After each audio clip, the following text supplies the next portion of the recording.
Hi, Sonder Sisterhood. Long time no see.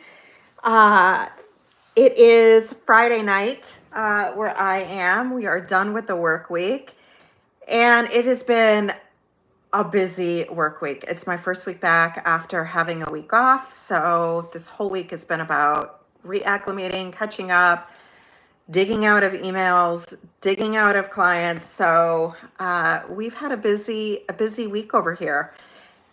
Gavin and I went to the beach last weekend. We had a lot of fun. He is not a water dog. He's more of a land dog, I will tell you that.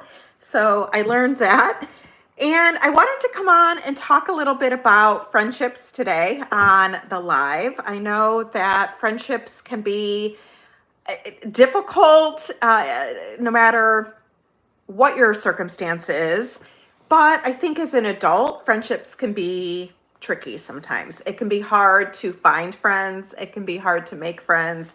It can be hard to find time for friends. It can be stressful managing all that comes along with friendships. I think when you're single and childless, it can be difficult to find things in common with friends. I think particularly for women, there's a lot of conversation, bonding around doing things with the kids, milestones that kids are going through, and just the experience and having that shared experience of motherhood. And when you're not, and when you're maybe the only person that's not in the group, it can definitely feel isolating, difficult, and like you don't have a lot in common.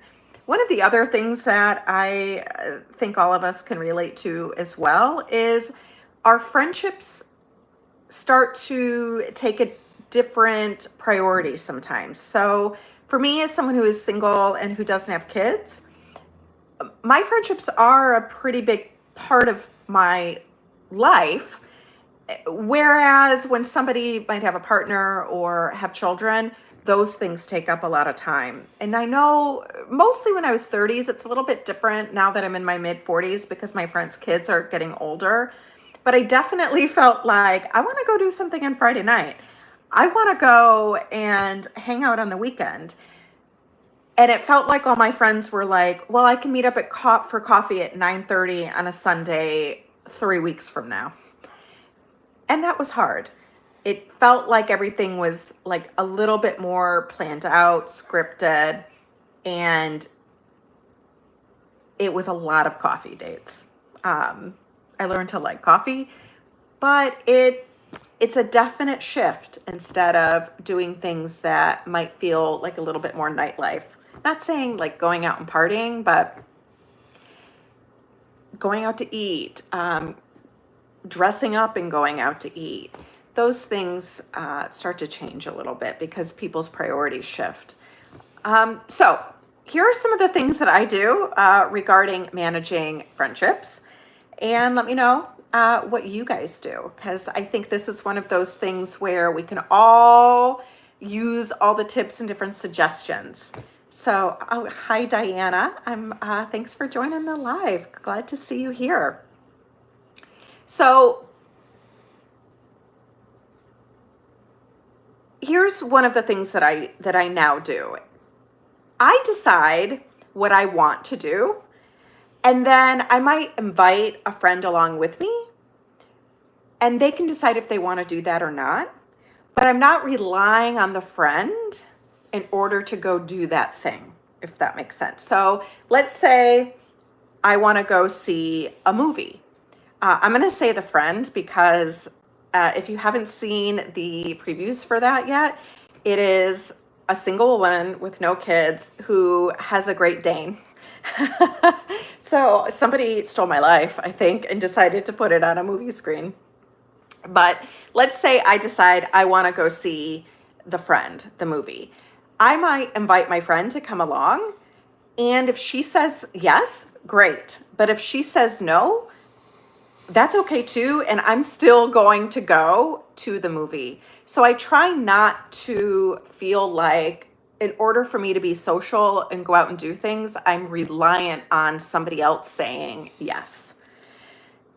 It's taken me a while to get to that point, but that's one of the first kind of tips that I have for people. Hi, everybody. Looks like Friday night's a popular live time. How fun. I'll have to do it more on Friday nights. Again, to say a little bit more about that, I try not to rely on the friend in order to do the thing. If they come along, it's a bonus, but it's not something where I'm going to feel rejected or I'm going to feel down on myself if they say no, because I'm still going to go do the fun thing and I'm going to have fun doing it. I'm going to plan it. I'm going to look forward to it. I'm going to think about it. I like to have at least one thing planned per weekend that I can then look forward to. Sorry, I'm reading my notes here. Another thing that I think can be difficult with friendships when you're single and or childless, not by choice, is here's when I feel like lonely around it. I will tell you this, because as I talked about a little bit before, the priorities and the availability changes, right? As we get older, as friends start to get married and as they, oh my God, shit for brains, Chantel, that's hilarious. You've totally distracted me. I hope you don't feel that way about yourself, because I doubt it. I doubt that's true. So yeah, let me get back to where I was going. The one of the hardest parts, again, is when friends start to get married or friends start to have children. Like, their availabilities and the things that you find in common with people diverge. So this is about being single and or childless not by choice and managing friendships. So just some of the things that I do regarding friendships. And so where I find it to be the hardest or loneliest, I guess, is when I might need support around something. When something might happen and I feel like I don't have anybody to talk to or someone's not available. And I really feel like, I'd like to have some support. And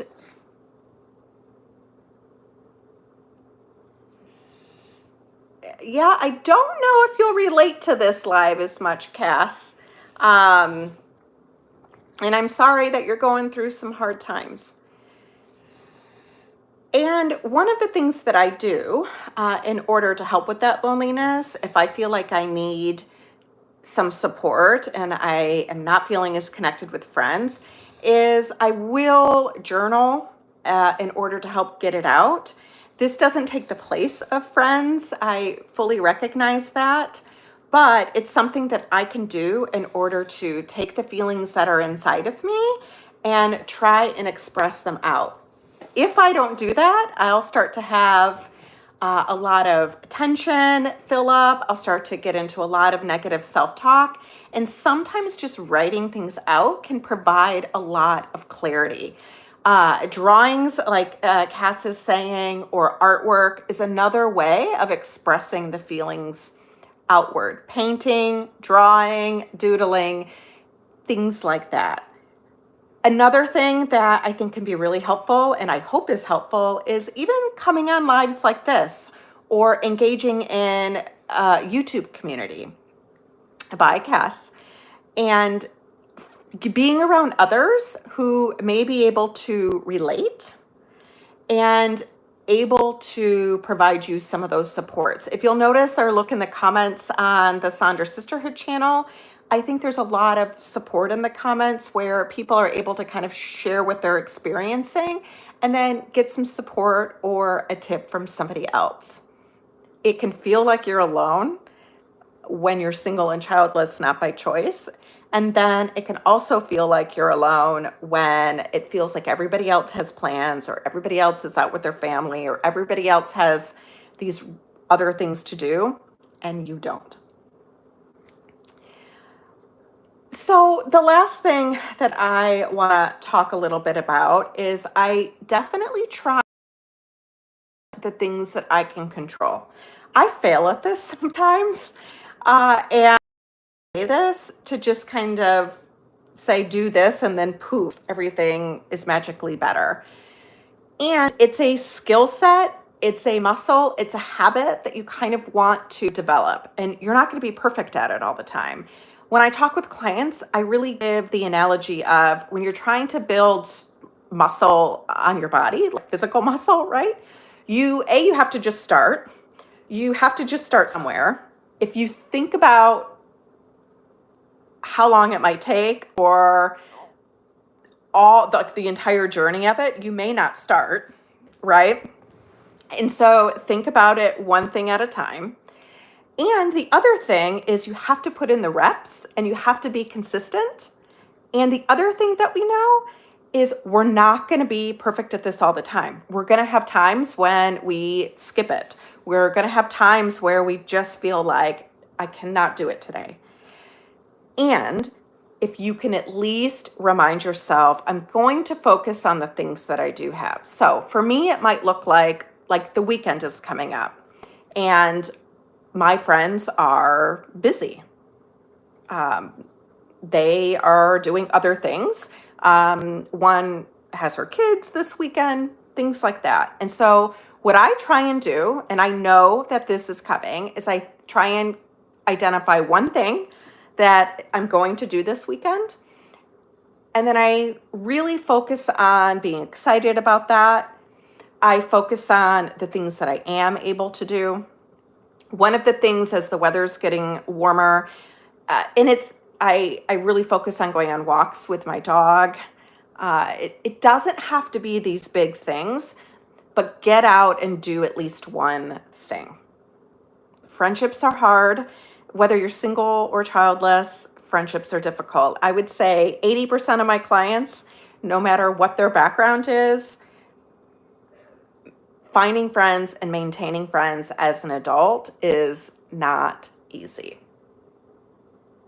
It's just not. It kind of sucks sometimes. Friends can shift. Friends move more often. Their schedules change. And if you're creating and building a life where you're not relying solely on friends, it gives you just a little bit of wiggle room mentally in order to navigate the disappointments that sometimes come along as well. So that's just some quick things about managing friendships. Some things that you could do on the weekend that are just suggestions. Sometimes when I give out tips of, just go do something on the weekend, I try my best to also give suggestions around that because sometimes I think people are like, well, if I knew what to do, I would go do it. Here are some suggestions that I have. Go for a walk.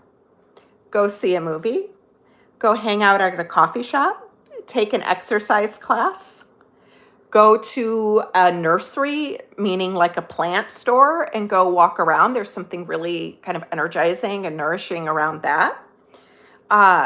Go and hang out in a bookstore, particularly if you like to read. Go on a hike. Be careful if you're doing that alone, though. Make sure you tell somebody and be aware of your surroundings and don't go real deep into the hiking area. What are other things that I do? You can watch a movie. You can go shopping. What else do we do, Gavin? Yeah. It doesn't have to be this large event, but it's just getting out into the world and having some interactions. You also never know who you will meet. I also give this suggestion. I also know it's an infuriating suggestion for some, so I get it, but meetups. And here are the meetups that I focus on when I do meetups. I focus on meetups that typically meet on the weekends. Not on the weekends, that meet on the weekdays and on the evenings. The reason I do that is because I'm more likely going to meet other women without children. Not that you can't be friends with people who have kids. I think all of my friends that I see on a regular basis have kids, but moms are more likely going to be home on a weekend evening at 7 o'clock, right? And so um, I look for like that Wednesday night dinner meetup at 7 o'clock. There are also meetups that specifically are for women who don't have kids. Sometimes it can have a younger crowd in it, which I don't mind because again, people are available, and as long as somebody's fun and I can relate to them. But it does run the gamut. So you can look at meetups that are specifically geared for people who don't have kids, but then again, look at meetups that meet in the evening and that are in the evening, like around that bedtime for kids, because it's mostly going to be women without kids there. All right, do I still date, or am I open to finding love in the future? Yeah, I am. I am single, and while like the childlessness aspect isn't going to change, the singleness could change. I don't feel like I need a partner in order to be happy in my life. I don't feel like I need a partner in order to feel like I have meaning in my life. And I am open to finding a partner that we can do fun things. Like, here is sort of how I envision a relationship for me. I would love somebody who I can go out to eat with, travel with, send like memes to or just text to, who's going to want to hang out with my dog as well. Somebody who's going to understand that my dog is a priority. Like that, it just is. I do think it would be difficult to be with somebody who has children, not that that would be a deal breaker, but I think it would be difficult to be a step parent. I think it would be difficult to be a step parent anyway, but I think being a step parent when you really wanted kids and that didn't happen, I foresee being really difficult. Again, not a deal breaker, but something that I keep in mind. But yeah, I am not anti-marriage. I'm not anti-relationship. I'm not anti-partnership. It's just not a mission in my life. If it happens, great, but it's not something that I feel like I have to have in order to do things that I want to do. I'm okay traveling. I'm also one of those people where I'm okay traveling alone. I'm okay going to restaurants alone. I'm okay doing things by myself. I will say one of the things that I think has really helped with that is my dog. I do things without my dog, but he kind of helps me get out and do more things, I would say, and has made it so I feel a little more comfortable doing those things. So that's my sort of thoughts on dating. But yeah, it's interesting to date in your mid-40s. I will tell you that. Yeah, it's interesting. I'm sure I don't do the dating apps. That's something that some people ask me. No, I don't do the dating apps. I have a history of doing the dating apps. I find them soul sucking. I hate them. It like triggers every insecurity that I have about myself. Like, I just picture somebody like going through and being like, it triggers a lot of insecurities in me, and so I just don't deal with the dating app. So try and meet people kind of organically or just out and about.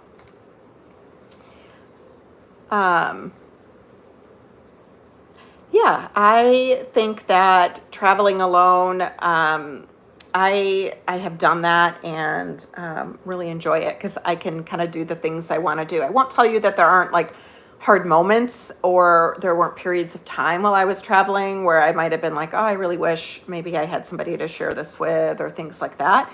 But I was able to kind of identify those as moments versus getting stuck in that like through the whole trip. So yeah, that's kind of my live today. If you don't subscribe to Sonder Sisterhood, consider subscribing. We are a channel that is geared toward those of us that are single and or childless, not by choice. I do think a lot of the things we talk about are probably relatable no matter who you are. And yeah, let me show you a picture. I keep talking about my Great Dane, and I'm going to show you a picture. Not show you a picture. I'm going to show you my Great Dane.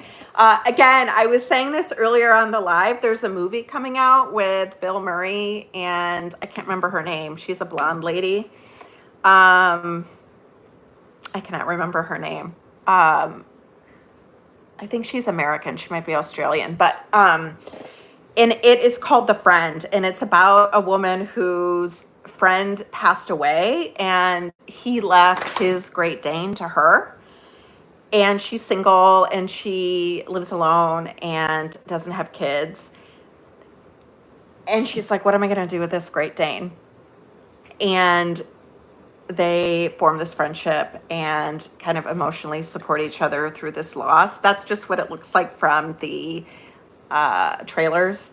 And I'm single, I don't have kids, and I have a Great Dane who I think has absolutely supported me through the grief of not having kids. And so I kind of joke that my life is on the big screen. But it's also a movie that depicts someone who is single and doesn't have kids. And that's not something that is out there very much. I really hope that the movie doesn't end with, her meeting the love of her life, or, having kids or something like that. Because I think movies where the character just happens to be single and doesn't have kids are the ones that I relate to the most. Because it's not about, like, our status isn't who we are. All right. Gavin's just moving around. Are you going to say hi, Gav? Gavin. Okay, well, there he is. All right. Well, I hope you guys have a good Friday night. Hop on over to our YouTube channel if you haven't been there. And if there's any topics or lives that you would like us to discuss, let me know. It was good to see everybody, and have a great evening or morning, wherever you are.